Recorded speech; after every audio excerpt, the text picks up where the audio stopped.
Right now, somewhere in our galaxy, a star is dying. Not slowly fading out, but tearing itself apart in one of the most violent events the universe is capable of producing. And the question is not just how it happens, the question is what it leaves behind. Because what a star becomes after it dies depends on a single factor, one number. And the answer changes everything. Before we talk about death, we need to understand what keeps a star alive. A star is essentially a war. On one side, you have gravity, billions of tons of gas pulling inward, trying to crush everything down to a single point. On the other side, you have nuclear fusion, an unimaginably powerful process happening at the core, pushing outward with enough force to hold that gravity back. This war has been going on in our Sun for about 4.5 billion years. Every second, the Sun converts roughly 600 million tons of hydrogen into helium through fusion. In doing so, it releases energy. That energy pushes back against gravity. And the star holds its shape, a perfect, violent balance. But here is the thing about that balance: it can only last as long as the fuel does. And all fuel runs out. When a star like our Sun starts to run low on hydrogen in its core, fusion slows down, gravity gets the upper hand just slightly. The core begins to compress. But compression means heat. And that heat ignites a new layer of hydrogen just outside the core, in a shell around it. Suddenly, there is more energy pushing outward than before. The outer layers of the star swell, they expand enormously, hundreds of times larger than before. The surface cools as it spreads out, turning from bright white yellow to a deep burnt red. The star has become a red giant. In about 5 billion years, our Sun will do exactly this. It will expand far enough to swallow Mercury, then Venus. Earth's fate is uncertain. Some models suggest we survive just outside its reach, others suggest we get absorbed. Either way, the oceans will boil long before that point. Life on Earth ends roughly 1 billion years from now as the Sun slowly brightens. But that is only the beginning of how a star can die. And what happens next depends entirely on that one number I mentioned: mass. For stars like our Sun, or anything smaller, the story ends gently. As these go, at least. Once the red giant phase burns through its remaining fuel, the outer layers drift away into space. They do not explode. They simply release, slowly.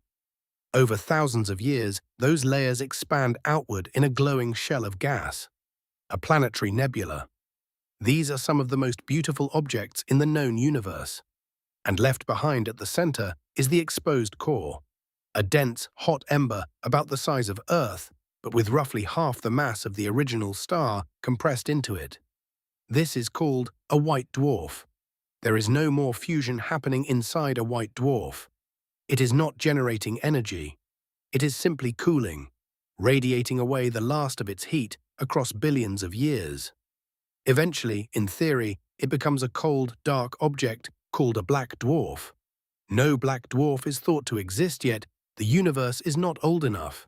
It would take longer than the current age of the cosmos for a white dwarf to cool that completely. So somewhere out there, the cinders of ancient stars are still glowing, slowly going cold, waiting. Now take everything I just described and throw it away. Because for stars roughly 8 times the mass of our Sun or larger, the death is nothing like that. It is not a slow release, it is a catastrophe. Massive stars burn hotter and faster. They race through their hydrogen, then begin fusing heavier elements: helium, then carbon, then oxygen, then silicon. Each step producing less energy and lasting a shorter time. The silicon burning phase, the final stage, lasts approximately 1 day. At the end of that day, the core is made of iron, and iron is where fusion stops working. You cannot extract energy by fusing iron, you would need to put energy in. So for the first time in the star's life, the core produces nothing. Gravity wins instantly. The core collapses in less than a second. We are talking about an object potentially larger than Earth compressing down to a sphere roughly 20 kilometers across. In milliseconds, the density becomes almost incomprehensible. Protons and electrons are forced together into neutrons. The core becomes a neutron star, and then something extraordinary happens. The collapsing outer layers crash into that newly formed, rigid core and bounce. A shockwave tears outward through the star at a significant fraction of the speed of light. The star explodes. This is a supernova. For a brief time, days, sometimes weeks, a single exploding star can outshine an entire galaxy of 200 billion stars. If one went off close enough, we would see it in daylight. We would see it at night bright enough to cast shadows. The last supernova visible to the naked eye from Earth was observed in 1687. Actually, the most recent naked-eye supernova was SN 1987A, seen in February 1987 in the Large Magellanic Cloud. The explosion does two things. First, it scatters heavy elements, carbon, oxygen, iron, gold, uranium, across light years of space. Every heavy atom in your body was forged inside a star and scattered by an explosion like this one. You are, quite literally, made of dead stars. Second, it leaves something behind at the center, and what that is depends, again, on mass. If the remaining core after the supernova is between roughly 1.5 and 3 times the mass of our Sun, it becomes a neutron star. Neutron stars are almost beyond description. A teaspoon of neutron star material would weigh approximately 1 billion tons. They can spin hundreds of times per second. Some emit precise beams of radiation as they rotate, like a cosmic lighthouse. We call those pulsars, but if the core left behind is more than roughly 3 times the mass of our Sun, not even the pressure of tightly packed neutrons can stop the collapse. It keeps going. Past every known threshold, it becomes a black hole, a region of space where gravity is so intense that nothing, not matter, not light, not information, can escape once it crosses the boundary. We call that boundary the event horizon. The star that once lit up a corner of the galaxy has become a point of infinite density and permanent silence. This is the answer to the question, so what happens when a star dies?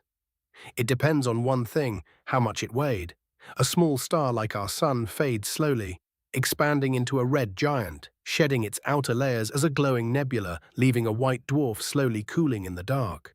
A massive star ends in fire, collapsing in under a second, exploding as a supernova bright enough to rival a galaxy, and leaving behind either a neutron star spinning impossibly fast or a black hole that swallows light itself. And everything in between. Every atom of carbon and oxygen and iron that makes planets and oceans and living things possible comes from this process. Repeated billions of times across the history of the universe, stars do not just die. They give everything they have left to the next generation. The iron in your blood came from a supernova. The calcium in your bones, the oxygen in your lungs, you are the aftermath of a stellar death. If you want to keep exploring the universe one question at a time, subscribe. There is a new video every week. And next time, we are going inside a black hole, right up to the event horizon, to ask what physics says actually happens there. The answer is stranger than any science fiction.